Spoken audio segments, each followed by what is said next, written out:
The first archetype, the first gate, is the visionary. We call it the president in the beginning, and especially now when there are a lot of presidents that don't seem to be doing a very good job. I think it's a better name to call it the visionary.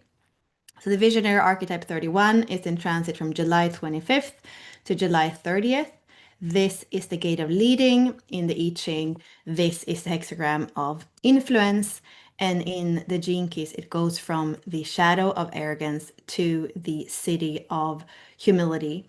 And it's the gift or the pathway of leadership. Here we're looking at the 31 in the I Ching. So the I Ching is 8 elements around the wheel, and they are connected to the trigrams. So trigrams are 3 lines. Hexagrams are made up of 2 trigrams. So right now we are in the part of the wheel where we have mountain on the bottom. Those are the other archetypes that are there. And in this specific case with the 31, as we said before, we have mountain on the bottom and we have lake on top of mountain. So lake over mountain.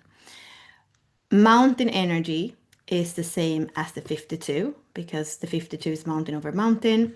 And then lake energy is the same as 58 because 58 is lake over lake. So we could say that the 31 is a combination of the 58 and the 52. If we're going to use the gene keys, we could say that the shadow of arrogance is the dissatisfaction of stress. The gift of leadership is the vitality of restraint, and the city of humility is the bliss of stillness.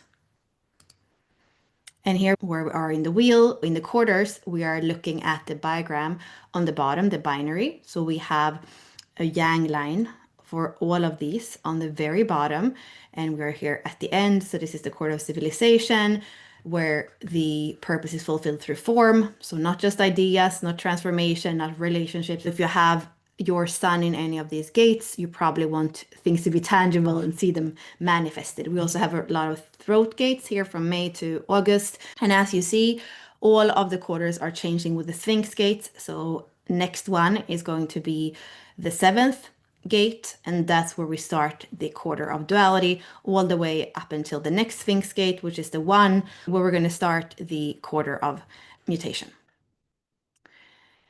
Here we're looking at the archetype in terms of astrology. We're looking at the wheel as 12 different astrological signs. We have the 31 that lives in Leo. Leo is the illuminated leader and the courageous creator. Here we have service to self-growth through the will of intuition and manifestation. We have cardinal fire in Aries, and here we're in fixed fire, and then Sagittarius is mutable fire. Leo is the roaring heart of the fire that radiates love in all directions. It's the 5th sign, also connected in modern astrology to the 5th house. The ruler is the sun. As we said, we are in Leo in the 31, the programming partner or the opposite on the wheel. That's the 41 in Aquarius. So Aquarius and Leo opposite each other. And then we also have opposites in terms of the hexagram. So wherever we have the 31 with the yin line, we're going to have a yang line in the 41 and vice versa. We can always say on the wheel as well that on one side it's going to be more personal, and on the other side it's going to be more transpersonal, wherever we are in the opposites or the polarity points. And there's always an integration between these two. If you have the 31 in your activation sequence, you're also going to have the 41. The same thing in your nodes. Those are the places where you have pairs always, the nodes and the incarnation cross. Here is seeing the body graph. So like we said before, lots of throat gates in this time of the year. The throat center is about communication, expression, and manifestation. If you have the throat center connected to one of the 4 motors, then you're going to have a manifesting channel, and you're going to be either a manifester or a manifesting generator, depending on if it's the sacral or not. So the sacral, the root, the emotional center, and the ego, those are the 4 motors. Then we have the harmonic gate. So on the other side, we have the 7. This is the channel of the alpha. It's a design of leadership for good or bad. If you have this channel, you're designed to be picked out of the crowd one day to be the leader, elected by the people to represent the people. We have some keynotes: influence, leadership, and vision for the 31, direction and leadership for the 7, And when we're looking at the channel in terms of the whole entire channel as one process from integral human design, we say that arrogance and division is the same as command. And then we have guidance and leadership is the same as facilitation. And then humility and virtue, that's omnipotence. And here we are looking at the circuitry. So we looked at one channel. The channels are what creates the circuitry. Here we are in collective circuitry, and where the keynote is sharing. And then we have two sides of it. One is about the future and one is the past, but it leads to a better future. So where we are right now, we are in the understanding circuit, the logical circuit. So all these gates are looking at a pattern that's there, and they improve the pattern so that we can go into the future in a way that is more conducive, more constructive. This is from a system where we are color coding the I Ching so that it connects to astrology. But before we take all that theory, you can just look at the picture here. The way of looking at gate, gene key, hexagram 31 is this. Two little guys, hand in hand, on an orange background. We can see here in the hexagrams we looked at already. The blue is the mountain, and the orange is the lake. So the lake is the background, and the lower trigram, that's what's happening. So these are two people that are going hand in hand, and the Spanish word for this is to fall in love. So we say in this system that gate 31 is to fall in love. And before I go to the next slide, actually, if you're going to be a leader that's elected by the people, they have to fall in love with you. Otherwise, you're not going to be able to lead. Here, I'm thinking about the Venus sign, which is for love, but I see like a harp or something here. So you can kind of play the music and make everybody join your song. And that feels to me like leadership. And here we're going to go into it a little bit deeper, just to again do this beautiful braid with the I Ching and astrology. So all of the trigrams, all of the elements in the I Ching are color coded or correspond to the astrological signs. So when we're looking here at lake and mountain, we could say that lake is connected to the second house and Taurus, and mountain is connected to the seventh house and Libra. So we could say also, if we are more into astrology and don't understand the I Ching so well, we could say the 31 is a combination of Taurus and Libra. And there we can see it's all about love, right? Venus is the ruler of both of these signs. So it makes sense that the verb here would be to fall in love. And then in the I Ching, you might have heard that there are hidden trigrams. So if we look at this trigram, yeah, we know what it is. The bottom one, we know what it is. But what if we don't look at the top and the bottom? We look at the hidden trigrams within. Then we're going to see that we have one trigram of heaven on the yang lines, and we have one trigram of wind. So what you see inside here, so this is the background, this is the verb, and then we have hidden trigrams in here with the colors, and that is going to be, like I said, heaven and wind. So we are going to have a verb. What is it that we do in this gate? We take initiative. What does a leader do? They take initiative. And then we have a hidden recommendation inside that is going to help us to embody what this is. And that is connected to the wind, which is Virgo, and it's connected to heaven, which is the sun. So from these two, and I even color coded them here, is work on what you radiate. So actually, if you're going to step into leadership, you want to come into what you're already shining. That is how you step into initiative. That is how you lead. It's a little bit complex, but once you understand it, it's so rich.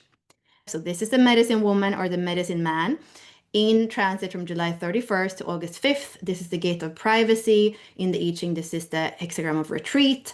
It goes from the shadow of forgetting to the city of revelation, and the human pathway is mindfulness, or I would probably say remembrance instead of mindfulness. And here we have again the mountain trigram on the bottom. So all these archetypes have that. We have 8 different trigrams, 8 different elements inside of this circle connecting to the astrological signs and the wheel.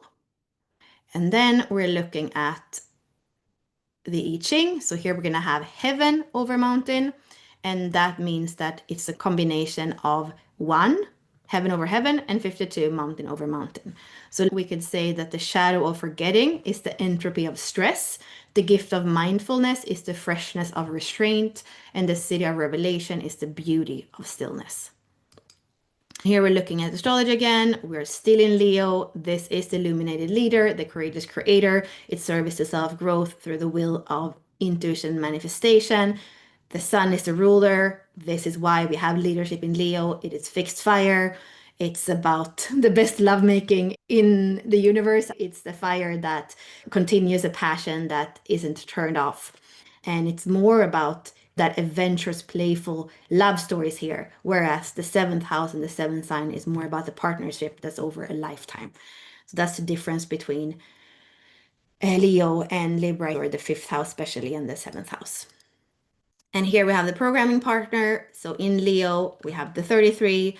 In Aquarius, we have the 19.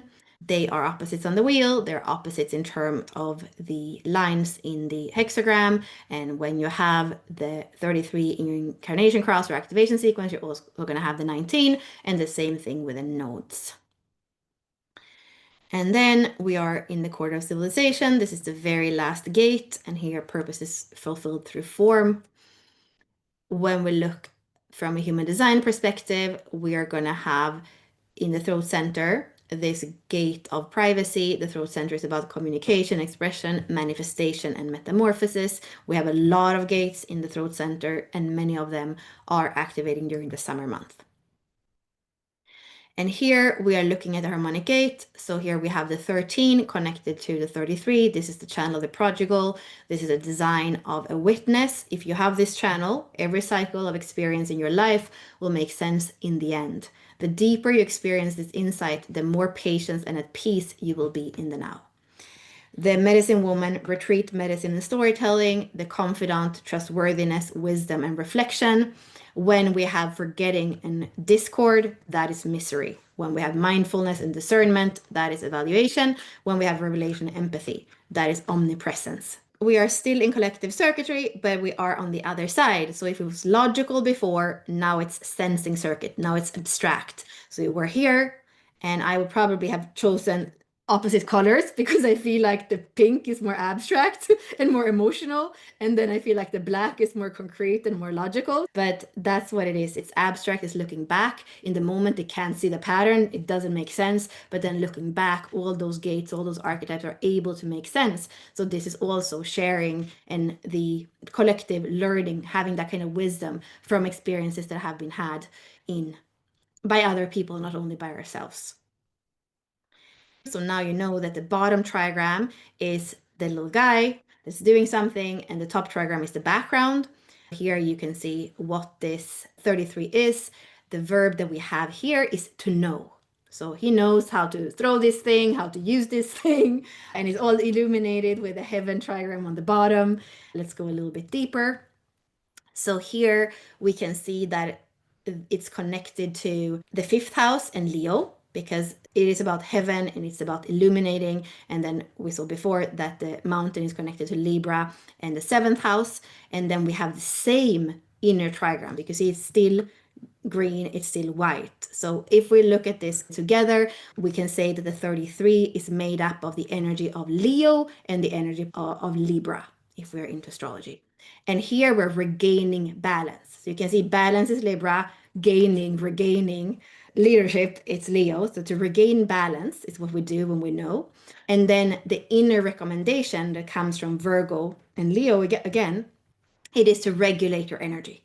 Because it's like Virgo says, okay, it's good with a lot of energy, but not too much. We need to be organized here. We need to make sure that it makes sense. So that's how Virgo comes in and plays with Leo. We do have the transits. This is going to be a tough end of the week. We can go into that in a little while, as well as the moon is going to go into Scorpio, and we're going to have Leo with the sun, powerful squares. And also right now we have the sun on the other side of Pluto. So if you are feeling a lot of energies right now, it's once a year that the sun is opposite Pluto. So it's only for a day or so. So that's powerful energy.